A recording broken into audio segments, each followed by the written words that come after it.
Well, the draw is later today for the Uganda Cup semi-finals.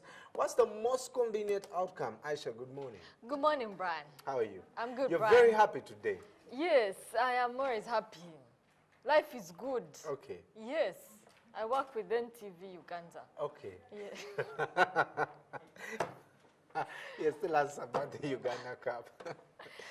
With the 4 teams left in the semi-final, including Lueza, Ball, and of course the biggest teams being SC Villa and KCC, you will think that they might want to keep the big sides away from each other so that we have a mouth-watering final if it goes according to script. So you're thinking perhaps Villa gets one of either Lueza and KCC takes on either Bull, and then if they do manage to win those ones, get into the final. But then again, this is the Uganda Cup, and there's been quite a number of shocks.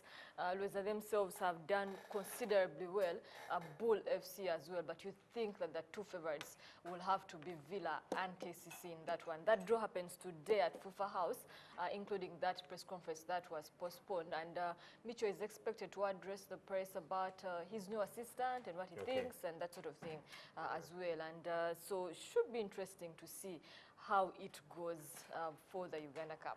All right. The Airtel National Basketball League, of course, is on Falcons against Warriors last night. Who took that? Unfortunately, the game was not able to go on because of the rain. You know, when you have outdoor courts, that's the price you have to pay eventually. So 15-12, Warriors were leading, and that game eventually could not go on because of that. So that could not go on because it started raining yesterday after tip-off. So that game didn't happen. Okay, let's talk about the 2015 Netball World Cup. You're very excited about it. Yes. I've been excited about this because these girls went out and did something great and did something amazing, something that the football men's team has failed to do for a really long time, get us to a big international competition. They failed to do it on the African continent, but I think for the girls, they got into a World Cup. This is World Cup proper. So that is going to be going on from August 7th to 16th down in Sydney, Australia. Are you going to be going? I want to be going, so... Okay, so we'll also start at Tofali for you. We will start... Because the flight is expensive to Australia. I know, I know. So, yes. But we are grouped in Pool D, where we have Fiji, Wales, and Zambia as well. But before that, we've lined up a couple of friendlies for the Lady Cranes. So they have an invitational tournament down in South Africa between June 11th to 25th, where you will have South Africa as the hosts themselves. Malawi and Zambia will join Uganda as well. So it should be good preparation for Fred Mugera's girls. And then, of course, in August, between 3rd and 5th, they do expect to play Singapore as part of a build-up games and also acclimatize with the climate down there. And then, of course, Uganda will take on New Zealand as well in some of those friendlies. So quite a good lineup. I think from the moment when they were fundraising for games to go down to Malawi and have to travel to by bus, I think now should be something greater for them. Awesome. Well, all the luck the ladies will need in the world down under. I hope they don't run away. I hope so too. Okay, let's talk about... I can't say it with certain. Let's talk about volleyball. We beat Burundi and failed to beat giant size Egypt. Doesn't it make it harder even the face of Kenya? It makes it so much harder times two. I was talking about that game against Burundi. I didn't think we played necessarily well in that one. So I always thought against Egypt, the bigger girls, it was always going to be much more difficult. They are much more skilled and much more prepared than us. 25-12, 25-15, 25-23 in the last set, which was much closer, and eventually lost 3-0 to that one. Today, we play Ethiopia at 10 a.m. So should be going down at Lugogo after that.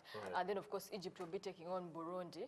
We will need to win today and also win against Kenya on Saturday to stand any shot, but I think it's going to be very tough. Kenya is yet to drop a game, and Egypt themselves only lost to Kenya, so I think they will be winning the rest of their games. So it will go down to those two sides to eventually, I think, contest for the final.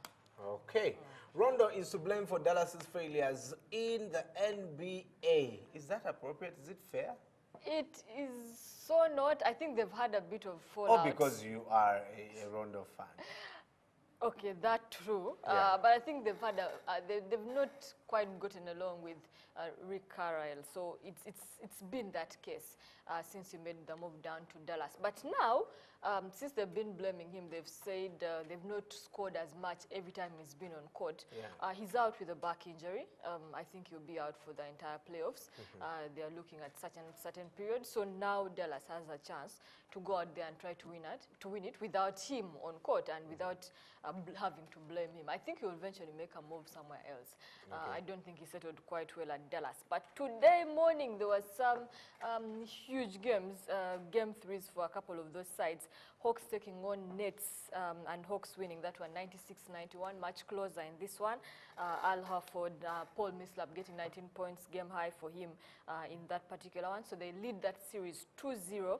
Grizzlies also beating up on Trailblazers 97-82, and they do lead that series as well 2-0. Clippers Spurs was the one that was still on. I was following that as I came on. It went into overtime, and Spurs actually went on to win that one 111-107. So that series is tied 1-0. I thought we were going to have a good series from that one, and it definitely is. Blake Griffin, despite his triple-double in that one, still couldn't manage to carry the Clippers all the distance.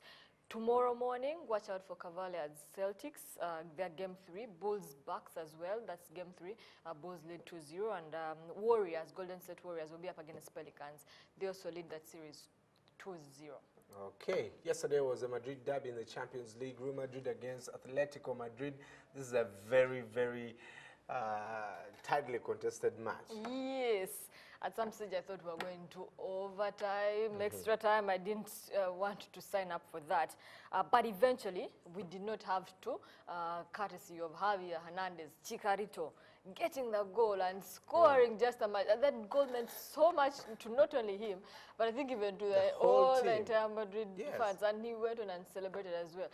That assist coming in from Cristiano Ronaldo, who I thought I saw a bit of sulking on his part as well. Eventually, that goal taking them into the semi-final, so they will be into the semi-final. Atletico had a man sent off a little bit earlier on as well, so they were playing with 10 men.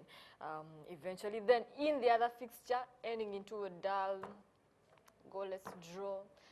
Monaco up against Juventus. I thought Monaco would have a bit of a better game in this one. I thought they had a couple of chances, but I think overall Buffon very good in between the posts, and 0-0 it was.